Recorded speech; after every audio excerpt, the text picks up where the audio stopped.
Hi, and welcome to this webinar on the Education Research and Development Centers competition.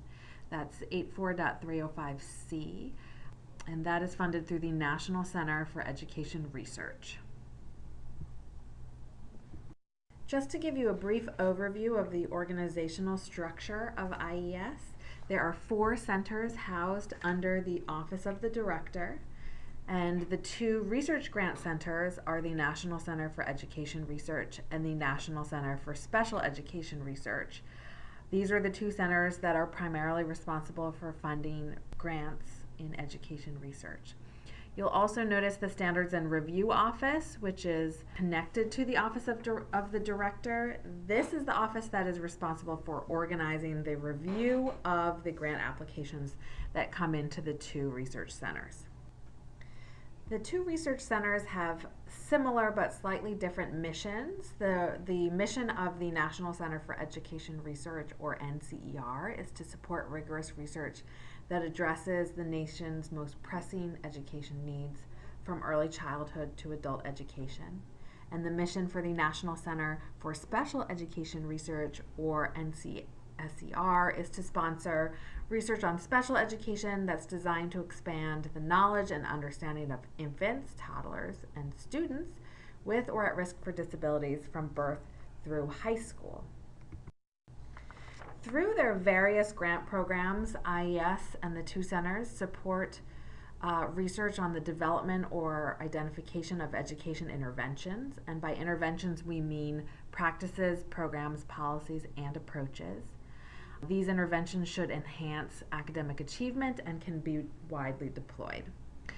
Also, another research objective for the 2 centers is to identify what does not work in education and thereby encourage innovation and further research, and to understand the processes that underlie the effectiveness of education interventions and the variation in their effectiveness. So in other words, what works, what doesn't work, and for whom it works, and in what contexts. The 2 research centers support a number of different research grant competitions, but in this webinar we will be discussing just one, the Research and Development Centers program, which is being funded through the National Center for Education Research this year in FY 2018. The National Research and Development Centers are responsible for contributing to the solution of a specific education problem and to the generation of new knowledge and theories relevant to the focus of the center. Centers are also responsible for conducting relatively rapid research and scholarship on supplemental questions that emerge within the center's topic area, and providing national leadership within the center's topic through disseminating research and engaging in dialogue with researchers, practitioners, and policymakers. They achieve these goals, as I said, through research, development, evaluation, national leadership, and dissemination. Each research and development center is responsible for a number of activities, the first of which is the focused program of research. This is how the center contributes to the solution of a specific education problem and generates new knowledge and theories. In your application, you must allocate at least 75% of your total budget to the focused program of research. Each research and development center will also be responsible for supplemental activities, which are typically, but not always, meetings and smaller scale studies. The center will work cooperatively with IES to select and design the supplemental activities after an award has been made. In your application, you do not need to provide a detailed plan. As I said, the specific activities will be developed after the center begins. You should show that you have the capacity for conducting the supplemental activities in your research narrative, and you must set aside at least 5% of your total budget for the supplemental activities. Finally, each research and development center will be responsible for engaging in leadership and dissemination activities. These include engaging with researchers, practitioners, and policymakers. You should have a website with reports and papers. The Institute encourages you to use innovative technology such as webinars and podcasts, or something even more innovative in your leadership and dissemination activities. Your manuscripts should be published through ERIC, the Education Resources Information Center. And you need to make your final research data available for others' use. In your application, under this section, you should describe the audiences and activities which you will engage in, and you should show capacity for leadership and outreach. Your proposal narrative includes 5 sections, and the center narrative is really the heart of your application, where you set out your plan for research and the justification for it. The peer reviewers tend to focus their attention on the center narrative, and it is recommended that your center narrative be no more than 35 pages. The first 2 sections of your narrative, the significance and the research plan, are specific to the individual center, and so will vary by topic. Each of those sections will be covered in more depth in the specific sections on the specific topics that follow this introductory section. In the leadership and outreach activities section, you should again discuss the audiences you intend to reach and the researchers and practitioners you intend to work with or to obtain input from. In the 4th section, the management and institutional resources section, make sure that you discuss the organizational structure of your center and the management plan for how it will run, and the resources available to conduct the work of the center. Personnel may vary slightly by center, and so we will discuss that on each of the topics that follow, but in general, you should think about who will carry out which part of the proposed work, what expertise and experience each of those people have to do this type of work, and how much time they have committed to the project. This year, the National Center for Education Research will be competing 4 research and development centers. The first is the Improving Education Outcomes for Disadvantaged Students in Choice Schools Center. That has a maximum grant duration of 5 years and $10 million. The Improving Rural Education Center has a maximum duration of 5 years and a maximum award of $10 million. The Writing in Secondary Schools Center has a maximum of 5 years and $5 million. And the Exploring Science Teaching in Elementary School Classrooms Center has a maximum duration of 5 years and a maximum award of $5 million. These maximums are true maximums if you request a duration greater than 5 years or an award amount greater than that listed on this slide and in the request for applications. Your application will not be reviewed. It will be deemed non-responsive. So it's very important that you abide by these maximums. Keep in mind that this webinar is not a substitute for reading the request for applications, so you should definitely go to our website, ies.ed.gov/funding, and make sure that you read the RFA for 305C so that you can get more detailed information about everything we discussed today. So now we will discuss each of these 4 centers in greater detail. Now we're going to be talking about the Research and Development Center on Improving Education Outcomes for Disadvantaged Students in Choice Schools. The Choice Center is to examine how states and school districts can implement school choice programs and policies in ways that improve education outcomes for disadvantaged students. While the research base on choice is growing, there's a pressing need for research that helps policymakers and practitioners identify clear steps they can take to improve outcomes for economically and socially disadvantaged students and for students with or at risk for disabilities. IES is using the term choice options to represent these publicly financed options that support students' attendance at choice schools, including open enrollment, magnet schools, charter schools, and public financial supports for attending private schools, for example, vouchers, tax credit funded scholarships, education savings accounts, personal tax credits, and deductions. The Institute does not intend that the School Choice Center carry out large-scale evaluations of the overall effects of a state or local school choice option. For example, the Institute is not interested in an evaluation of student education outcomes in charter schools or any other choice option versus traditional public schools. Evaluations of this type can be funded under other Institute grant programs, such as the Education Research Grants Program 84.305A, the Special Education Research Grants Program 84.324A, or the Partnerships and Collaborations Focused on Problems of Practice or Policy 84.305H.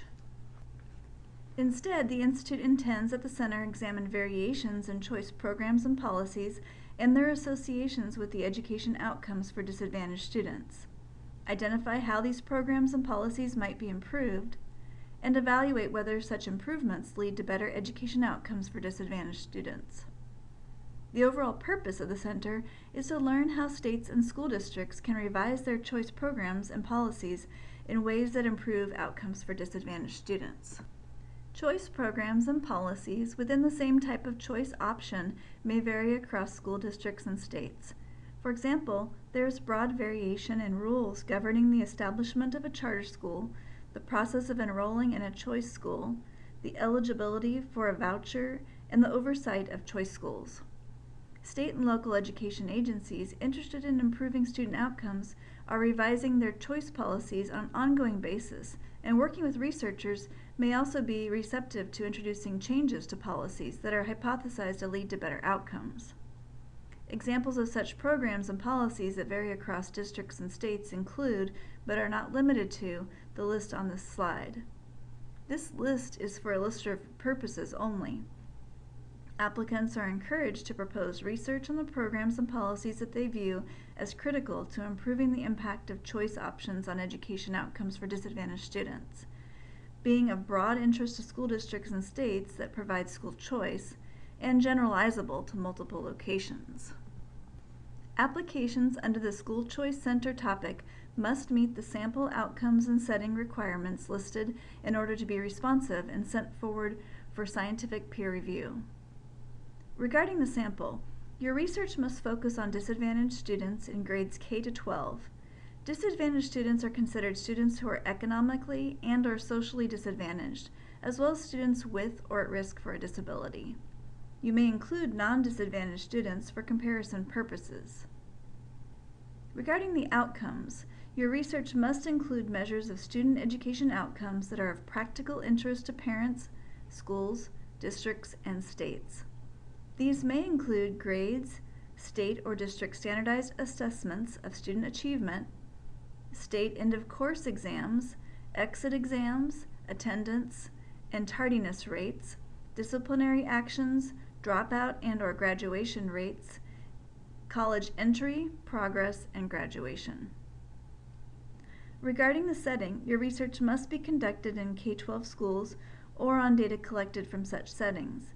These settings must include choice schools and may include, if needed for comparison purposes, schools serving students based on geographic assignment, non-choice schools. The Institute expects that the Center will draw upon information and data from multiple education agencies. To that end, applicants must propose to study choice options in at least 2 states. To address the listed requirements, the Institute recommends that you discuss the following in your significance section to provide a compelling rationale for the School Choice Center's work. Describe how you will identify disadvantaged students, for example, through the use of specific student family and/or neighborhood characteristics, and describe the specific measures you will use to determine disadvantage. If you intend to focus on a subgroup or subgroups of disadvantaged students, describe their expected size, noting if it is large enough to support exploratory and causal studies, the specific measures you will use to identify each subgroup, the local and national importance of each subgroup, and how each subgroup disadvantage impedes its education success. Identify the specific choice options the School Choice Center will examine. Broadly, this might include such options as interdistrict choice or intra-district choice, magnet schools, charter schools, online schools, and support of private school attendance.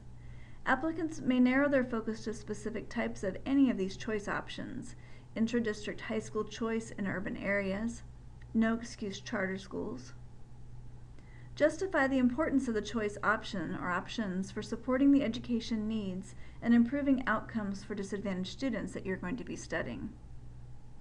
Describe the specific choice programs and policies that will be the focus of the School Choice Center's research. Justify why improvements to these would be key to improving the quality of education for disadvantaged students. In your theory of change, detail how the choice programs and policies you are focusing on and the improvements to them can lead to improvements in the quality of education provided by the choice options and the education outcomes for disadvantaged students. To address the listed requirements, the Institute recommends that you include the following in your research plan section to strengthen the methodological rigor of the proposed work. Describe how the proposed studies will lead to a better understanding of the choice programs and policies studied and could be used to support their improvement in ways that would benefit the education outcomes for disadvantaged students. The Institute recommends you include a combination of exploration and efficacy studies in your center plans. These may include exploration studies to understand how a specific choice program or policy is implemented, how it works, and what obstacles it may create or confront for improving school and student outcomes. Exploration studies that link a specific choice program or policy to school outcomes and to student education outcomes. Studies that compare how a specific choice program or policy is implemented in different places and how those differences may be related to differences in school and student education outcomes. Pilot studies that test different approaches, improvements to a specific choice program or policy to identify evidence of promise of improving school and student outcomes through a variant of that program or policy, as well as the feasibility of implementing it. Causal studies to test the impacts of specific variations, improvements in a choice program or policy on the education outcomes for disadvantaged students.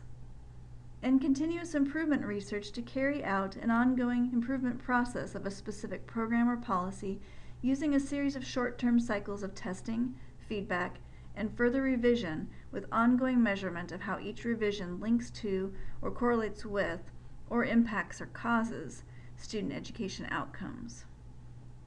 Now, for each study you propose, you should detail its design. This should include the population sample and setting to be addressed, the relationships you will be examining, and whether they are to be descriptive, correlational, or causal. The data you will be using and its source, primary and/or secondary data. If primary data, explain how it will be collected. If secondary data, how will it be obtained? The key variables and how they will be measured, including the choice program or policy, any intermediate outcomes like school teacher or parent outcomes, the student education outcomes, and any mediators or moderators you will examine. You also need to include the statistical power of the research design to detect a reasonably expected and minimally important effect on the student education outcomes for all causal analyses. Also include the data analysis plan.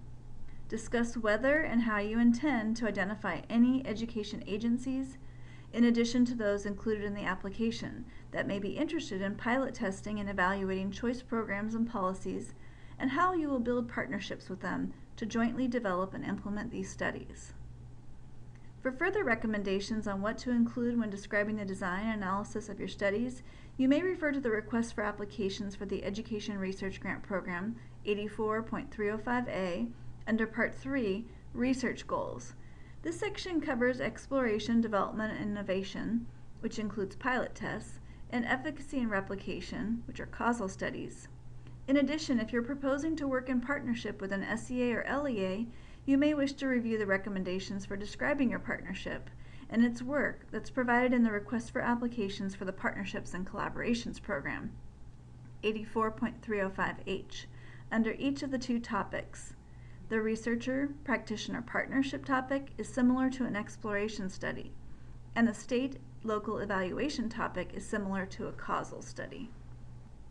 The following are the requirements for the grant award and must be addressed in your application. Propose a center that will exist for no more than 5 years. Propose a budget of no more than $10 million. Allocate at least 75% of the total budget to the focused program of research. And reserve at least 5% of the total budget, or $500,000, for supplemental studies. These need not be described in your application. They will be designed after the center is up and running. That is the end of the School Choice Center overview.